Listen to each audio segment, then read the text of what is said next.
ANC says main beneficiaries of land distribution should be women, and PADCO insists ill-fated bus was roadworthy.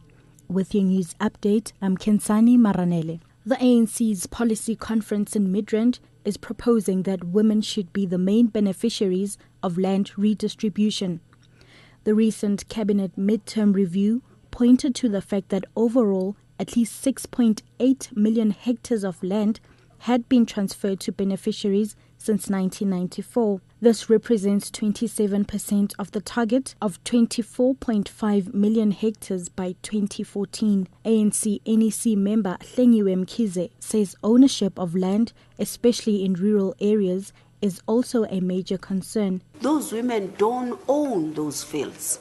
They are owned by the chief, and then sometimes their husband will be a caretaker. But it doesn't mean if your husband dies, you automatically own it.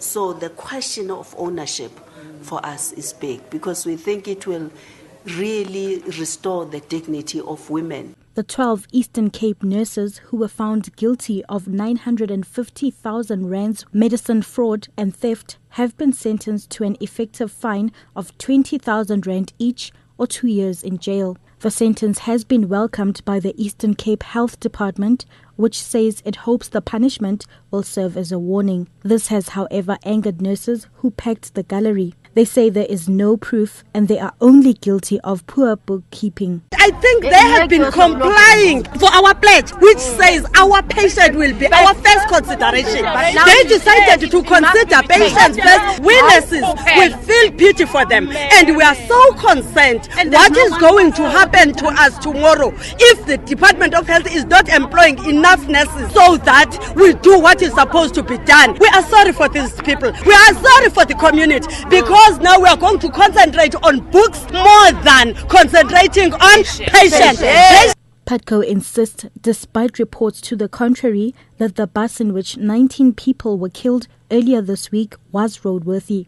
Reports suggesting the bus failed a roadworthy test before the fatal accident. The vehicle reportedly missed a deadline for a second test last week, 3 days before the accident near Meyerton in Midvaal.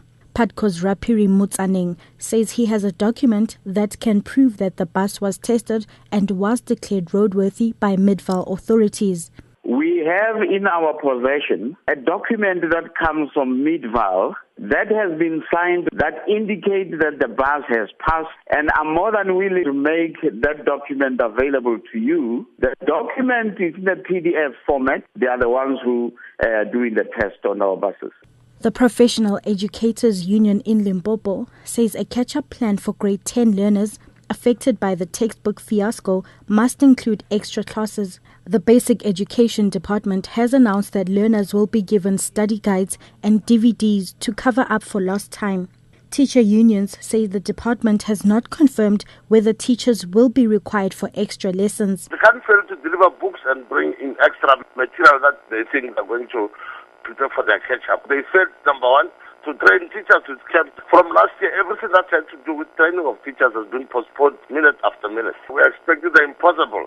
For instance, when they are saying they're going to use maybe electronic resources to assist it, there are some of the schools that don't even have resources to do that. They can't even reach out to such schools in deep rural areas where there is no electricity or resources.